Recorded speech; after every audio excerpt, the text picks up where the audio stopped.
And Jamie did just want to tell me to make sure I invited you also, so I'll get that together probably tomorrow. Tomorrow's Wednesday, right? We were shorted, yeah. Well, in my brain was just, I just literally just had meeting appointments, so it'll be 3 weeks tomorrow. Wow, how are you feeling? Will help. A lot better than most people. So, That's good, yeah. I'm getting around and walking, so my sleep schedule's messed up. I'm not going to bed sometimes because of medication until sometimes 3, 4, 5 o'clock in the morning. Or I fell asleep last night and I woke up at 6:30 this morning at my theater. She's up, it's daylight, I'm like, oh my God. What's happening? So, yeah, it's been kind of crazy. Thank you. Well, I appreciate that.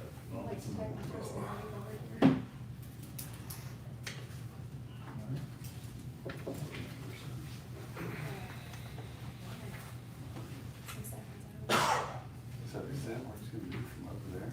Yeah, 6:30. So you can see the speakers Oh. also.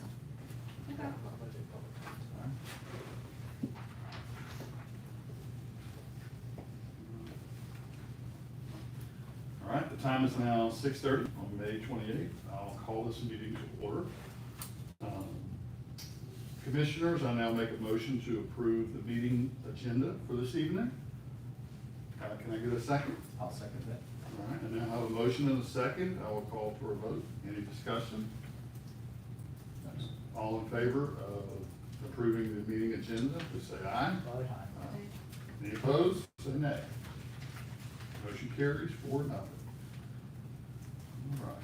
Commissioners, I now would like to make a motion to approve the meeting, to approve the minutes from March 25th meeting.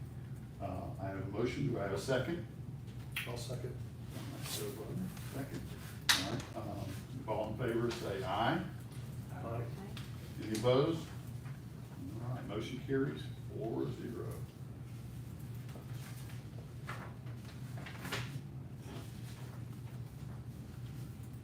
All right, commissioners, tonight we have here with us tonight, we have Mr. Joe Bodner, Mr. Chris Adkins, myself, which is Terry Swain, and Kristen over here, who are here for the planning commission for the city of Mulberry. And I'm going to open it up. Commissioners, do you have any comments? Each, Mr. Bodner. No, not tonight. And I will get used to saying this. Commissioner Atkins. No comments tonight. Commissioner O'Rear. No comments. All right, I don't have any comments either, other than welcome to the planning commission. We're great to see everybody who's here. Thanks for joining us this evening. All right, I now make a motion to open the period for public comments. Please reserve your comments related to a specific agenda item when I call for comments on that item. Comments to the planning commission should be limited to no more than 3 minutes per speaker. Groups wishing to address the issue should select 1 or 2 spokespersons. The time allowed for all issues shall not exceed a total of 15 minutes. Issues raised at this time are generally referred to the secretary for review. Responses will be provided at a later date. I now entertain or would like to make a motion to open the public comment section. Do I get a second? I'll second. All right. The motion and a second have been made to open the public comment period. All in favor say aye. Aye. Any opposed? All right, motion carried 4-0. All right, do we have anybody who'd like to have any public comments?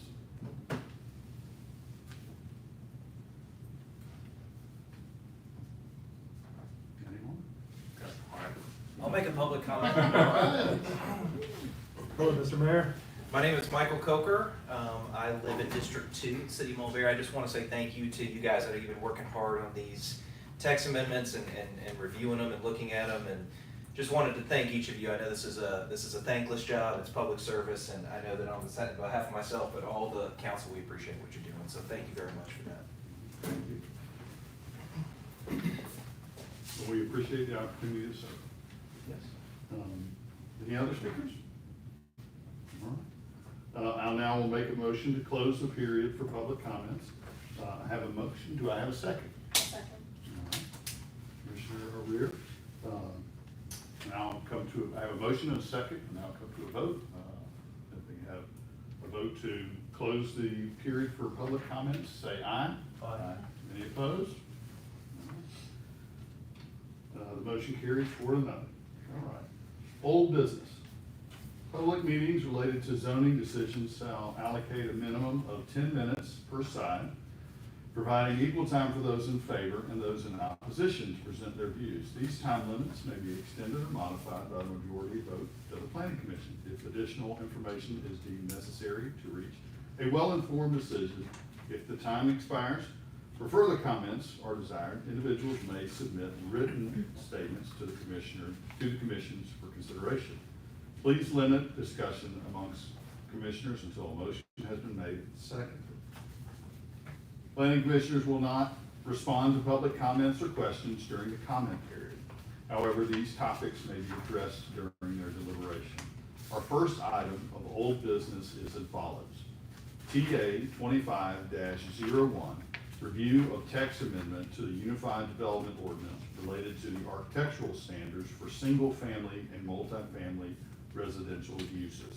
Staff, I will now ask you to present your staff analysis and recommendations.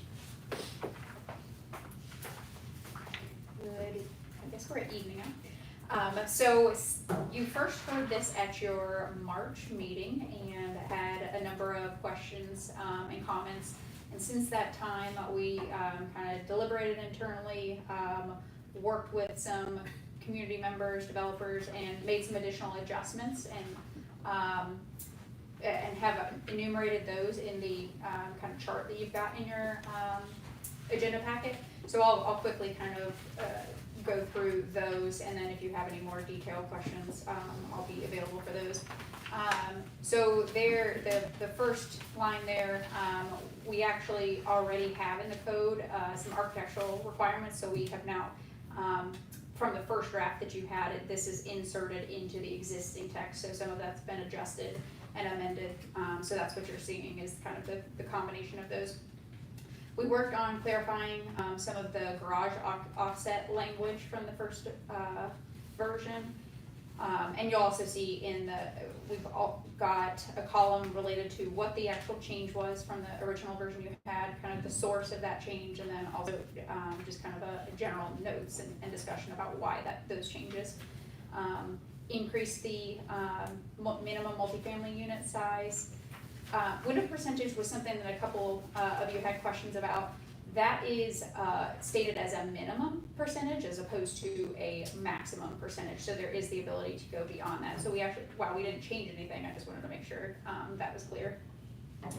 Added some clarifying language to the exposed foundation walls and the roof pitch. I think that was another big part of the conversation with it this week. So we've adjusted those as well. Window detailing and recess, we had a lot of good conversation about this and have come up with something that's kind of more constructible and still gets to the same end than what was in the original draft. Accent color, we increased that percentage. Some additional color and material clarifications, as well as added garage facade design requirements. Believe it or not, that was recommended by a developer. Rear and side facade treatments, we added that requirement. And then for the garage requirements, we made sure to clarify out single family attached units for front loaded garages to be of use in those single family attached scenarios. So with that, you've got both a clean copy and a red line copy of not only the additions, but then also the changes to the current code. And so I am here and available for questions. We did have a public comment period and satisfied the public comment period at the March meeting. So, if you wanted to go straight into discussion, that would be fine. I just have one question. So now this is all pertaining only to new development, correct? That's right.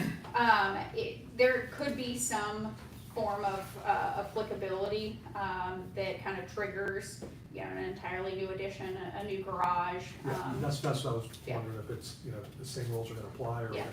okay.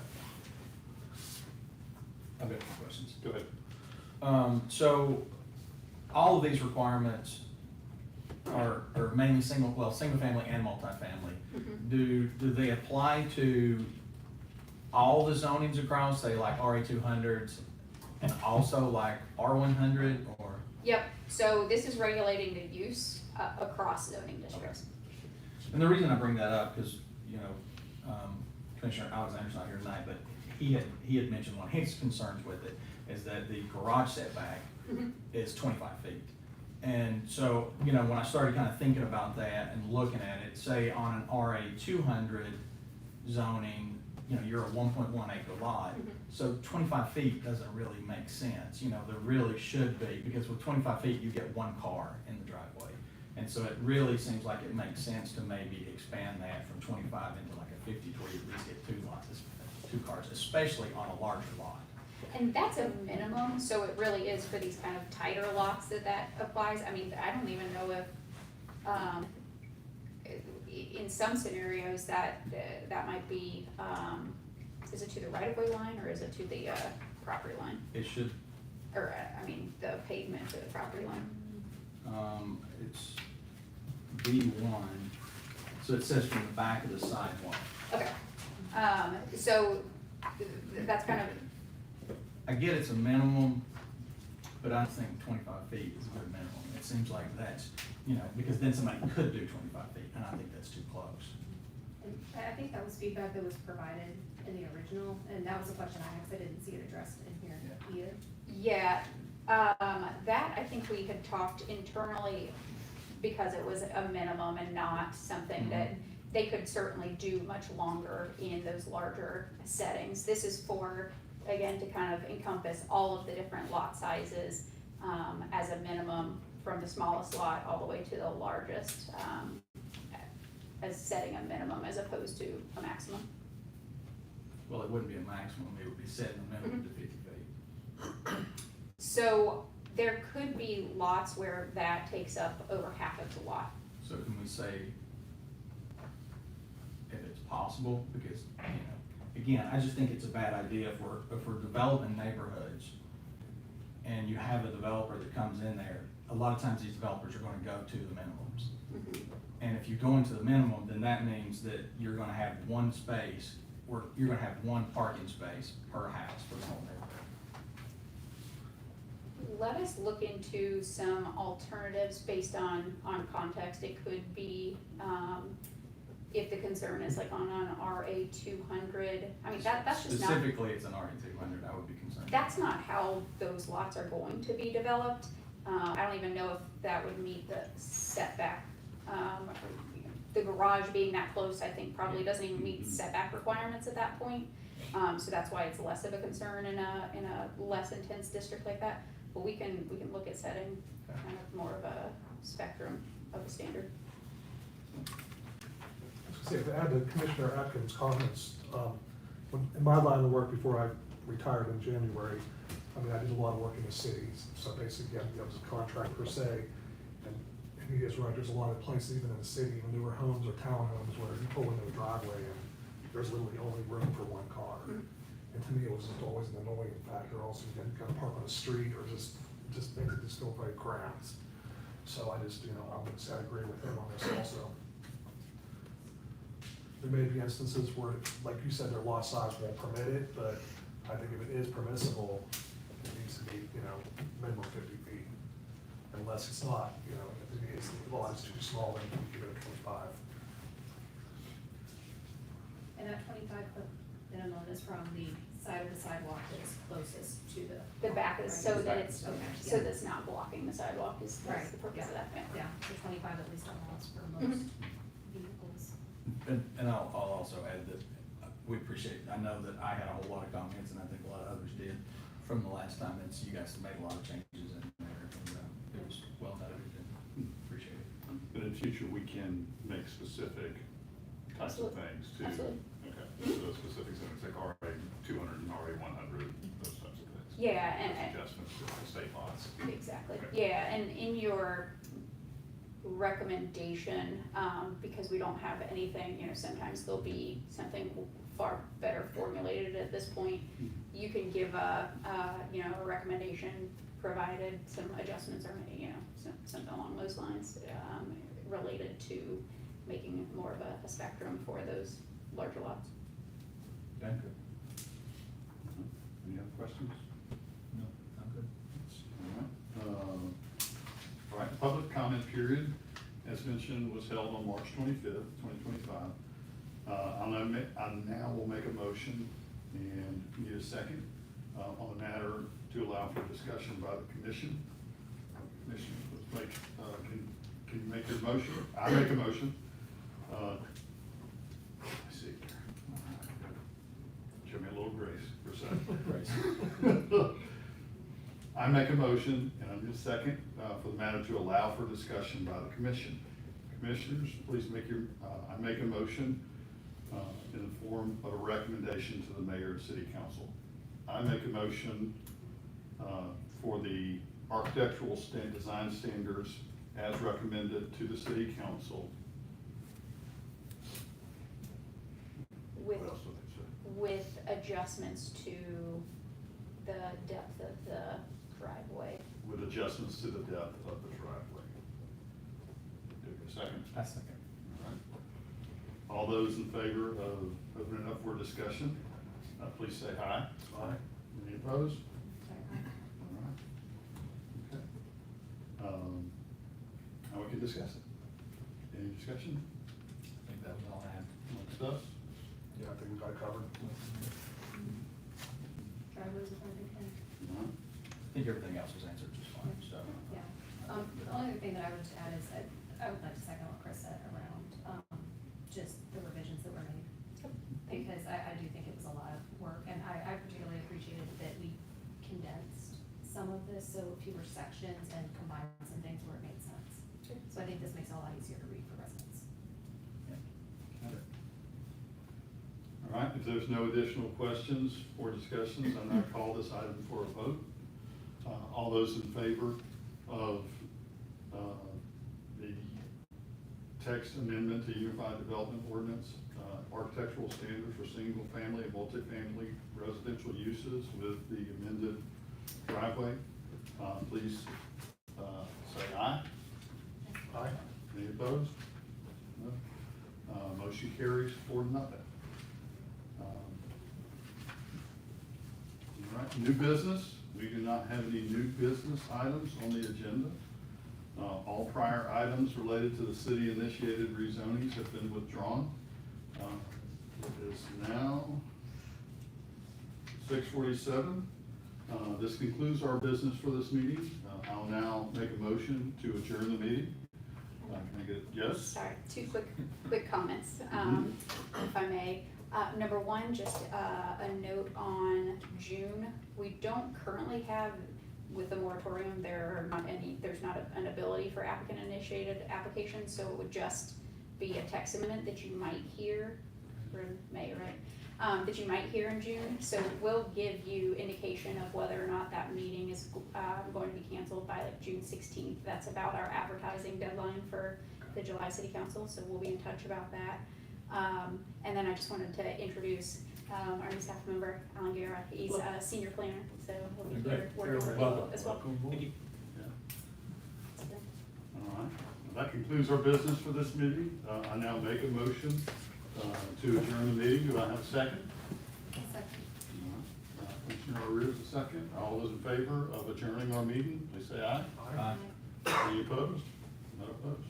All right, meeting adjourned, 6:48, May 28th, 2025. Hey, Yeah. record on there. Record.